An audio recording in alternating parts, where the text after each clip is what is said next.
Hello mics నమస్తే welcome back to one more mini blog. ఇక్కడైతే నేను కరుంగలి మాల యాక్టివేషన్ ప్రొసీజర్ చూపిస్తున్నా. ఐ హోప్ ఎవరికైనా తెలియని వాళ్ళకి హెల్ప్ అవుతుందని అనుకుంటున్నా ఈ వీడియోతోటి. నేనైతే ఇక్కడ త్రిశూలం ఇంకా గోమాత పెండెంట్ వచ్చేలాగా తీసుకున్నాను అనమాట మా హస్బెండ్కి. ఫస్ట్ అయితే మనం పూజ చేసేసుకున్నాక ఒక బౌల్లో ఈ కరుంగలి మాలని ప్లేస్ చేసుకొని వాటర్ ఇంకా ఆవు పాలతోటి అభిషేకం చేసుకోవాలి.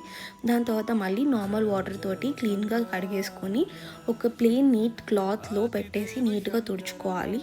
దాని తర్వాత ఒక బౌల్లో ప్లేస్ చేసుకొని పసుపు కుంకుమ విభూది అయితే వేసుకొని మనం 24 hours దేవుడి గదిలో ఉంచాలి.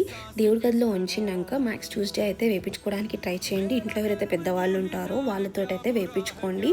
అండ్ ఎవరికైతే నజరాని లేకపోతే పనులు కావట్లేదని చాలా రీజన్స్ తోటి చాలామంది వేసుకుంటున్నారు.